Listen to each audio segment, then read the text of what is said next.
After shots were fired in Mary Street in Balsall Heath on Tuesday evening. This footage shows the dramatic moment shots were fired after a car and a van collided.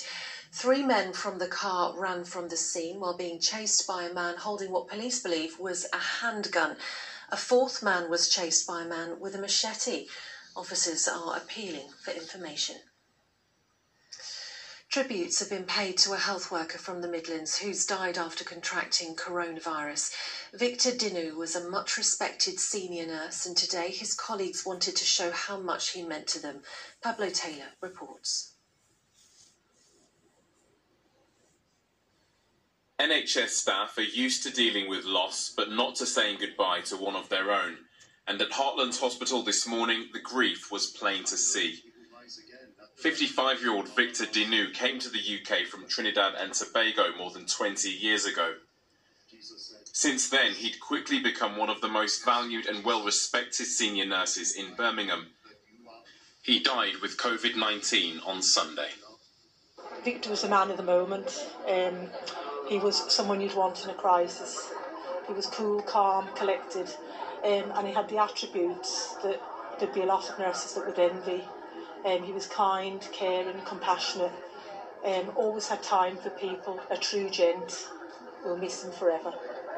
Victor Dinu leaves behind a wife and 3 children. Today they watched on as colleagues and friends came forward to pay tribute.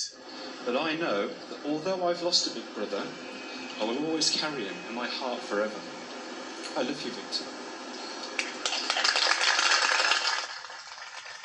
The emotion on display this morning at times spilled over.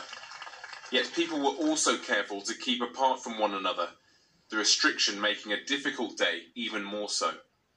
You know, our natural instinct is to give each other a hug, or, you know, to show some sort of empathy, but you kind of have to be so aware of what's going on around and be vigilant. So it's difficult. As a final tribute, balloons in the colours of Victor's home nation, held by those who loved him. While his birthplace may have been thousands of miles away, his impact in Birmingham was unquestionable. Pablo Taylor, ITV News. Tributes there to Victor Dinu, who becomes the 27th NHS worker from the Midlands known to have died with coronavirus. Dental surgeries are allowed to reopen from the 8th of June, and whilst both dentists and patients are likely to welcome the news, it does present some challenges. Dentists have just over a week to ensure their practices are safe and that adequate PPE is in place. Mark Yulesh-Levine reports. Since lockdown, this is how Dr Nisha Ari's patients in Repton in Derbyshire have been receiving dental care, picking up temporary filling kits in a car park and then